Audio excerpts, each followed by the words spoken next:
कहानी का शीर्षक वो आखिरी खत। पात्र परिचय।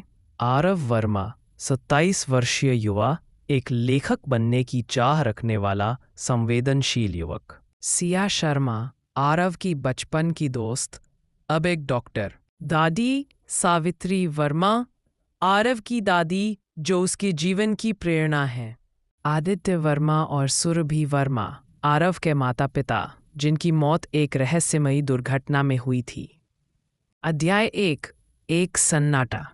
दादी के देहांत के बाद घर में एक अजीब सी खामोशी छा गई थी। आरव उनके बिना खुद को अधूरा महसूस कर रहा था।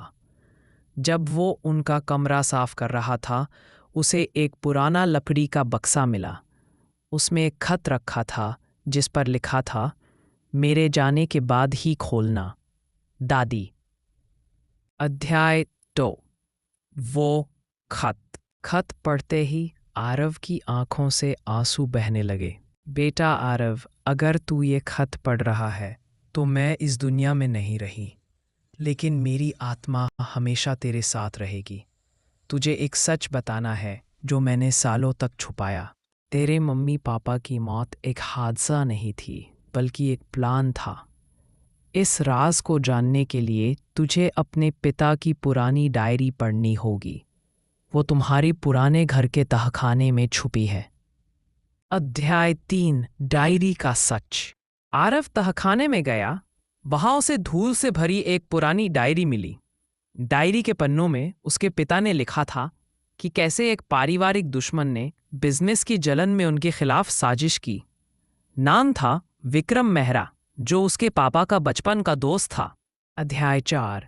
सिया की वापसी। इन्हीं दिनों आरव की बचपन की दोस्त सिया शहर लौटी थी। उसने देखा कि आरव टूट चुका है। उसने उसे सहारा दिया और दोनों फिर से करीब आने लगे। सिया ने कहा, कुछ जख्म ऐसे होते हैं जो वक्त से नहीं, प्यार से भरते हैं। अध्याय 5। टकराव। आरव ने विक्रम मेहरा से मिलने का फैसला किया। वो अब बूढ़ा हो चुका था, लेकिन उसकी आंखों में अब भी घमंड था। विक्रम ने कबूल किया कि उसने जलन में आकर ये सब किया था, पर अब पछताता है। आरव ने उसे माफ नहीं किया, लेकिन बदले की जगह माफी और मौन को चुना। अध्याय 6। लेखक की यात्रा।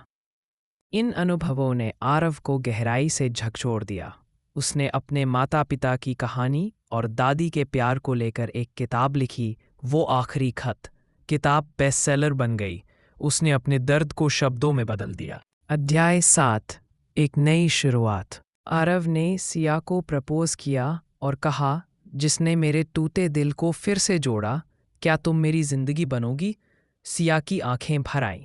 उसने हाँ कहा। अंतिम अध्याय। दादी की आत्मा।